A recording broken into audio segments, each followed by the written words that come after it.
Sambil mulai ini udah jam 8. Assalamualaikum warahmatullahi wabarakatuh. Alhamdulillah, innal hamdalillah nahmaduhu wa nasta'inuhu wa nastaghfir wa na'udzu billahi min syururi anfusina wa min sayyiati a'malina. May yahdihillahu fala mudhillalah wa may yudlilhu fala hadiyalah. Asyhadu an la ilaha illallah biwahdaniyya wa asyhadu anna Muhammadan abduhu wa rasuluhu la nabiyya wa rasulullah ba'da. Wa qala Allah ta'ala fil kitabihil karim ya ayyuhalladzina amanu taqullaha haqqa tuqatih wa la tamutunna illa wa antum muslimun. Ikhwan wa ikhwa fillah rahimani rahmakumullah ta'ala jami'an. Ahlu ta'lim yang semoga senantiasa dirahmati oleh Allah Subhanahu wa ta'ala. Tentunya kita memuji kepada Allah Subhanahu wa ta'ala karena hakikat semua bentuk segala puja dan pujian milik Allah, untuk Allah, dan karena Allah Subhanahu wa ta'ala salam dan juga salawat tetap tercurah kepada uswah sekaligus juga qudwah yaitu Rasulullah sallallahu alaihi wasallam, dan kita semuanya berharap kepada Allah semoga Allah melimpahkan rahmat, karunia, inayah serta hidayah taufik kepada kita seluruhnya, sehingga Allah memberikan keistiqomahan untuk mengikuti risalah tauhid, risalah Islam, sampai kemudian kita semuanya pulang kembali kepada Allah dengan membawa keimanan yang diterima oleh Allah Subhanahu wa ta'ala. Allahumma amin. Sampai di tafsir yaitu Ibnu Katsir, suratnya surat Al-Huziyah. Tafsir suratul Huziyah, tafsir surat Al-Huziyah. Wahiyya Makkiyah, ini merupakan surat Makkiyah, berarti surat yang diturunkan di Mekah. Dan sebelum kita masuk ke tafsirnya, kita baca terlebih dahulu ayat 1 sampai dengan ayat 7. Panjenengan bisa lihat di Al-Quran atau di linknya yang buka link tafsirnya. Di sana Allah Subhanahu wa ta'ala berfirman, hal ataka haditsul khaziyah wujuhu yawma idzin khashi'ah amilatun nasibah tasla naran hamiyah tusqa min 'ainin aniyah laisa lahum ta'amun illa min dhari la yusmin wa la yughni min ju'. Surat Al-Huziyah ayat 1 sampai dengan ayat 7. Kita lihat artinya terlebih dahulu. Hal apakah ataka telah datang kepadamu, apa yang telah datang kepadamu, hadisu itu peristiwa atau kejadian, Al-Ghaziyah hari pembalasan. Wujuhun maka pada hari itu wajah-wajah, yaumaidin pada hari itu khashi'ah tunduk, amilatun bekerja keras, nasibah dalam kepayahan, tasla nanti dia akan masuk naron kepada api, hamiyah yang sangat panas, tusqa dan nanti akan diminumkan, min dari ainin itu sumber atau telaga, pemata air, aniyah yang sangat panas. Laisa tidak ada lahum bagi mereka ta'amun itu makanan, illa kecuali min dari yaitu dari pohon yang berduri, la yusminu dan tidaklah makanan itu membuat gemuk, wala dan tidak pula yughni akan menjadikan atau akan menghilangkan minju dari kelaparan. Surat Al-Huziyah ayat 1 sampai dengan ayat 7. Kalau diartikan terjemahan jadi dalam bahasa Indonesia menjadi seperti ini. Apakah telah datang kepadamu peristiwa yaitu hari pembalasan? Maka pada hari itu wajah-wajah menjadi tunduk dalam kehinaan. Dia dulu tatkala di dalam kehidupan dunia bekerja keras lagi kemudian kepayahan, tetapi kemudian hanya mengantarkan masuk ke dalam api yang sangat panas. Nanti kemudian diminumkan dari sumber mata air yang sangat panas pula.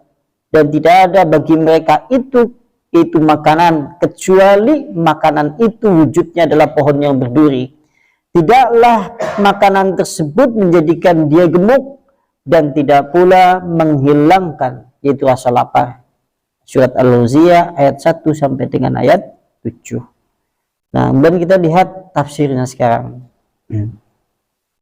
Al-Ghashiyah, kalimatnya Al-Ghashiyah min asma'i yaumil qiyamah. Berarti kalau menurut tafsir Ibnu Katsir, sebagaimana dikatakan oleh Ibnu Abbas, Qatadah, Ibnu Zaid, Al-Ghashiyah adalah nama-nama dari nama hari kiamat. Hari kiamat memiliki nama-nama yang banyak. Di antaranya adalah Al-Ghashiyah menurut Ibnu Abbas, Qatadah, Ibnu Zaid. Kalau menurut beliau itu Ibnu Abbas, Qatadah, Ibnu Zaid, maka Al-Ghashiyah adalah nama-nama dari nama hari kiamat. Di antaranya Al-Ghashiyah. Kenapa kemudian disebut dengan Al-Ghashiyah? Yaitu karena sungguhnya yaitu yang namanya disebut dengan kalimat Al-Ghashiyah karena pada hari itu menutupi manusia dan juga meliputi manusia. Maksud menutupi di sini karena pada saat itu semua pencahayaan kemudian menjadi gelap dan kemudian manusia dalam keadaan tertutup dan kemudian pada saat itu diliputi oleh kengerian peristiwa-peristiwa yang besar. Sehingga manusia pada saat itu dalam keadaan tertutup dan diliputi dengan segala amalan yang mereka lakukan semuanya masing-masing.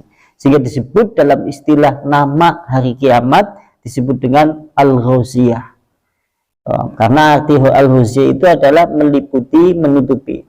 Kalau panjenengan melihat sesuatu yang terang atau kertas yang putih, misal kertas putih seperti ini, kemudian ditutup dengan sesuatu yang hitam, lantas putih ini menjadi gelap, dalam istilah bahasa Arab jenengannya Al-Ghashiyah. Nah, pada hari itu, maka pada hari kiamat gelap karena manusia ditutup oleh amalannya. Di antaranya kalau dalam hadis Rasulullah, ad-dulmu dulumatu yaumal qiyamah. Kedoliman adalah kegelapan pada hari kiamat. Semakin manusia banyak berbuat dosa, semakin manusia banyak berbuat kesalahan, semakin manusia banyak berbuat keingkaran dan kemaksiatan, maka kelak pada hari kiamat menjadi gelap. Na'udzubillahi min dzalik. Makanya ada hadis Rasulullah, ad-dulmu dulumatu yaumil qiyamah. Yang namanya kedzaliman adalah kegelapan pada hari kiamat. Nah, makanya kemudian disebut dengan Al-Ghashiyah. Kemudian waqad qala, dan juga berkata Ibnu Abi Hatim telah menyebutkan kepada kami, Abi bapakku telah menyebutkan kepada kami Ali bin Muhammad At-Tanaqisi telah menyebutkan kepada kami Abu Bakar bin Yas dari Abu Ishaq dari Amr bin Maimun. Qala, berkata Amr bin Maimun, mara'an nabiyyu, suatu saat Nabi melewati ala imra'atin, itu seorang perempuan. Suatu hari Rasulullah melewati seorang perempuan. Takra'u, pada saat itu perempuan itu sedang membaca firman Allah, hal ataka hadisul Ghashiyah.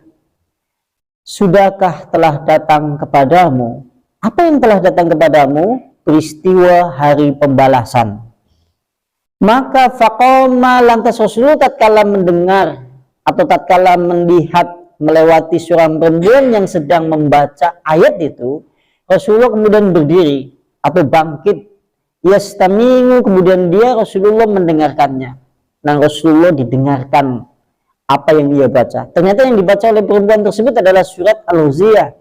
Begitu kemudian perempuan tersebut sampai pada kalimat hal ataka hadisul Ghashiyah, nah Rasulullah dijawab, na'am qad ja'ani, ya sungguh telah datang kepadaku. Artinya bahwa suatu kali yang namanya peristiwa Yaumul Ghashiyah, hari tatkala manusia diliputi oleh segala amalan-amalannya sehingga perbuatan dolim membuat mereka menjadi gelap pada hari kiamat, kelak itu pasti akan terjadi. Makanya tatkala seorang perempuan kemudian membaca ayat itu, dijawab Rasulullah, didengarkan terlebih dahulu. Rasulullah sudah menjawab, na'am qad ja'ani, qad sungguh ja'a, telah datang ni kepadaku, ya telah datang kepadaku. Artinya membenarkan apa yang dibaca oleh perempuan tersebut. Sekarang kita lihat kondisi manusianya. Wa qawluhu, Maka firman Allah ayat setelahnya, maka menunjukkan kondisi manusia-manusia pada saat itu. Di antaranya adalah wujuhun, wajah-wajah. Yaumaidin, pada hari itu, khosinah, khusyuk. Nek diartikan kan bisa diartikan khusyuk. Ya, pada saat itu manusia wajah-wajahnya khusyuk. Sampai kalau suatu saat ditanya, khusyuk apa? Panjenengan suatu saat kemudian sholat, kemudian anak istilah khusyuk. Sing jenenge sholat khusyuk kan berarti meliputi rohani, jasmani, ikut dalam kondisi mendirikan sholat. Nah, pada hari itu manusia dalam keadaan khusyuk, wajah-wajah mereka khusyuk. Maka menurut di dalam kalimat ini, menurut yaitu penjelasan Qatadah, kalimat khusyuk pada ayat itu diartikan adalah dalilatun hina. Berarti manusia pada saat itu diantaranya wajah-wajahnya ditutup dengan kehinaan. Maksud ditutup dengan kehinaan, maksud diantara wajah-wajah mereka menjadi khusyuk dan hina, karena pada saat itu tergambar jelas, terlihat jelas pula segala amalan yang mereka lakukan di dunia, yang kecil, yang besar, yang nampak ataupun tersembunyi. Kalau seandainya hari ini panjenengan disuruh untuk mengingat perbuatan dosa, itu tidak ingat. Tapi pada hari itu manusia ingat semuanya secara terperinci. Makanya pada saat itu manusia khusyuk terhadap pemikiran itu dosa-dosa saja, sampai menjadikan dia seakan-akan tunduk dalam kehinaan. Makanya kalau dalam istilah fikih, nek sampean khusyuk diantaranya adalah begitu panjenengan Allahu Akbar merasa hina. Sampean begitu Allahu Akbar panjenengan merasa hina, khusyuk. Karena khusyuk diantaranya maknanya adalah yaitu hina, merasa hina diri di hadapan Allah Subhanahu wa taala. Begitu panjenengan Allahu Akbar, ya Allah, dosaku seperti ini, seperti itu, apakah sholatku diterima apa tidak, seperti ini, seperti itu, merasa hina sekali, maka ini khusyuk. Dan kelak pada hari kiamat itu, wajah-wajah mereka dalam keadaan yaitu khusyuk dan tunduk. Kemudian berikutnya, waqala Ibnu Abbas, sementara Ibnu Abbas kemudian menyebutkan, yaitu khosingah diartikan oleh Ibnu Abbas, tunduk tidak akan berguna amalan-amalan yang mereka lakukan dulu di dalam kehidupan dunia. Menurut Ibnu Abbas, karena keadaannya tunduk, merasa hina, amalan-amalan yang dulu di dalam kehidupan dunia tidak ada gunanya sama sekali. Karena menunjukkan dalam ayat ini menceritakan kondisi pada hari kiamat, yaitu manusia yang akan dimasukkan ke dalam neraka. Sehingga pada saat itu tunduk dan hina. Ingat segala perbuatan dosa dan amalannya. Lantas maksud di dalam kalimat khusyuk menurut Ibnu Abbas, karena pada saat itu dia menganggap semua amalan-amalan dulu yang ada di dalam kehidupan dunia tidak ada manfaatnya sama sekali. Na'udzubillah summa na'udzubillah. Makanya dalam ayat Al-Quran disebutkan wujuhu yauma idin khosyi'ah. Kemudian berikutnya, sampai kemudian Allah Subhanahu wa taala berfirman, ngamilatun nasibah. Ngamilatun bekerja keras, nasibatun kesusahan. Maksudnya adalah kalau diartikan ngamilatun dia bekerja keras, kemudian nasibatun dia kepayahan. Maksud di dalam kalimat itu maksudnya adalah ngamilat, ngamalan kasiro. Dulu di dalam kehidupan dunia dia beramal dengan amalan yang banyak. Bien arikalane urip nang alam dunia, dia beramal dengan amalan yang banyak, bekerja keras dengan pekerjaan yang banyak dulu tatkala di dalam kehidupan dunia. Wana sobat fihi, sampai kemudian dunia itu, sampai pekerjaannya itu, sampai amalan-amalan itu membuat dia susah payah. Bukankah manusia hari ini sering kemudian dipayahkan, sering kelelahan, sering menemukan yaitu titik-titik di mana kemudian mereka semuanya menderita kepayahan, keletihan, kelesuan hanya karena permasalahan bekerja keras untuk secuil dunia. Dan kelak pada hari itu, yaitu pada saat itu diceritakan kembali oleh Allah. Dulu tatkala dia di dalam kehidupan dunia, dia beramal banyak, dia bekerja keras dengan kerja keras yang totalitas, sampai kemudian yaitu memayahkan tubuhnya. Tetapi sayang, Wasallayat yaumal kiamati. Akan tetapi kemudian dia masuk pada hari kiamat, naran hamiyah, dimasukkan ke dalam api neraka yang sangat panas. Bin warikalan nang alam dunia, amalannya, perbuatannya, pekerjaannya sampai memayahkan dan meletihkan tubuhnya. Tetapi amat disayangkan, akhirnya kemudian hal itu semuanya tidak ada yang berguna sama sekali, kecuali hanya mengantarkan dia masuk ke dalam api yang sangat panas. Na'udzubillahi min dzalik. Bok suatu saat dengan nek sholat Jumat, ayat ini kan sering dibaca oleh imam. Ayat ini paling sering dibaca oleh imam karena memang ada hadis yang menyebutkan, yaitu disunnahkan pada hari Jumat tatkala posisi sholat Jumat membaca surat Al-A'la, yaitu sama ayat ini, yaitu Al-Ghasyiyah. Makanya sering dibaca nang imam. Makanya kalau suatu saat tatkala panjenengan nanti mendengar imam sedang membaca itu, panjenengan bayangkan kelak kondisi kita masing-masing tatkala ada pada posisi di hari kiamat.